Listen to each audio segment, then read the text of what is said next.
ഇന്ന് ഞാൻ ചെയ്ത് കാണിക്കുന്നത് വെളുത്തുള്ളി വെച്ചിട്ടുള്ള ഒരു കറിയുടെ റെസിപ്പിയാണ്.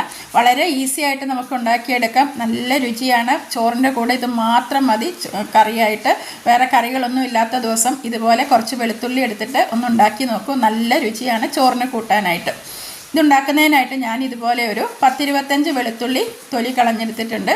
ഇതിൽ കുറച്ച് വെളുത്തുള്ളി എടുത്തിട്ട് നമുക്കൊന്ന് ചതച്ചെടുക്കാം. ഒരു 10-12 വെളുത്തുള്ളി എടുത്തിട്ട് ഈ രീതിയിലൊന്ന് ചതച്ചെടുത്തിട്ടുണ്ട്. ഇനി ഇതുണ്ടാക്കുന്നതിനായിട്ട് ഞാൻ ഇതുപോലെ ഒരു പാത്രം വെച്ച് കൊടുത്തിട്ടുണ്ട്. പാത്രം ചൂടായിട്ട് വരുമ്പം അതിലേക്ക് വെളിച്ചെണ്ണയാണ് ഒഴിച്ചു കൊടുക്കുന്നത്. ഇത്തിരി അധികം എണ്ണ വേണം, എന്നാലാണ് ഇതിന് രുചി ഉണ്ടാകുക. എന്നിട്ട് ഈ എണ്ണ ചൂടായിട്ട് വരുമ്പം അതിലേക്ക് ഒരു 1/4 ടീസ്പൂൺ കടുക് ഇട്ട് പൊട്ടിക്കാം. കടുക് പൊട്ടി വരുമ്പം നമുക്ക് ചതച്ച് വെച്ചിരിക്കുന്ന ആ വെളുത്തുള്ളിയും ബാക്കി മുഴുവനോടെ ഇരിക്കുന്ന വെളുത്തുള്ളിയും കൂടെ ഇട്ട് കൊടുത്തിട്ട് ഈ വെളുത്തുള്ളി എണ്ണയിലിട്ടിട്ട് നന്നായിട്ടൊന്ന് വഴറ്റിയെടുക്കാം.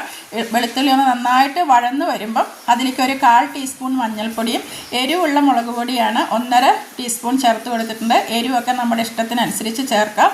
പിന്നെ ആവശ്യത്തിനുള്ള ഉപ്പും ചേർക്കാം. പിന്നെ ഒരു 1/4 ടീസ്പൂണോളം കായത്തിൻ്റെ പൊടി കൂടി ചേർക്കാം.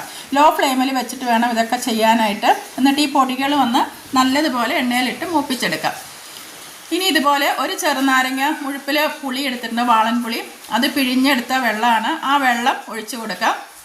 എന്നിട്ട് ഈ പുളിവെള്ളത്തിൽ ഇത് കിടന്നിട്ട് ഒരു 8-10 മിനിറ്റ് നന്നായിട്ടൊന്ന് തിളച്ച് ഒന്ന് കുറുകി വരണം.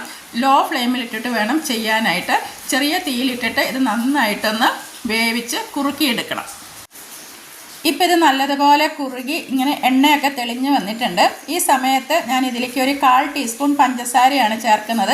ഇതിന് പകരം ശർക്കരപ്പൊടി വേണമെങ്കിലും ചേർക്കാം. ഇതും കൂടി ചേർത്തിട്ട് നമുക്ക് നല്ലതുപോലെ ഒന്നും കൂടി ഇളക്കി യോജിപ്പിച്ച് കൊടുക്കാം. ഈ സമയത്ത് ഉപ്പൊക്കെ നോക്കിയിട്ട് ഉപ്പ് കുറവാണെങ്കിൽ ആവശ്യത്തിനുള്ള ഉപ്പൊക്കെ ഇട്ട് കൊടുക്കാം. ഇത്രയും മതി. ഇനി നമുക്ക് ഫ്ലെയിം ഓഫ് ആക്കാം. ഇനി ഇത് തണുത്ത് കഴിയുമ്പോൾ ഒന്നും കൂടി ഒന്ന് കുറുകി വരും. ഈ രീതിയിൽ നല്ലതുപോലെ ഒന്ന് കുറുകി വരണം. അപ്പോഴാണ് അതിന് രുചി കിട്ടുക. നല്ല പുളിയൊക്കെ നല്ല വെന്ത് നല്ല പാകത്തിനായി വരണം. അപ്പം ഞാൻ ഫ്ലെയിം ഓഫാക്കി കൊടുത്തു. ഇത് നമ്മളിങ്ങനെ പുളിയൊക്കെ ചേർത്ത് നല്ലതുപോലെ കുറുക്കിയെടുക്കുന്നത് കൊണ്ട് പെട്ടെന്ന് കേടുവരുമൊന്നുമില്ല. 2-3 ദിവസമൊക്കെ നമുക്കിതിങ്ങനെ ഫ്രിഡ്ജിലൊന്നും വെക്കാതെ പുറത്ത് വെച്ചിട്ട് തന്നെ കൂട്ടാനായിട്ട് പറ്റും.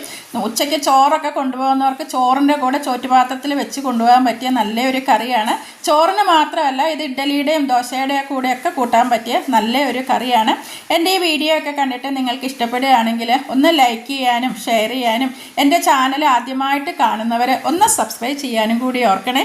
അപ്പം ഇനി മറ്റൊരു നല്ല വീഡിയോയുമായി ഞാൻ വീണ്ടും വരുന്നതാണ്. താങ്ക്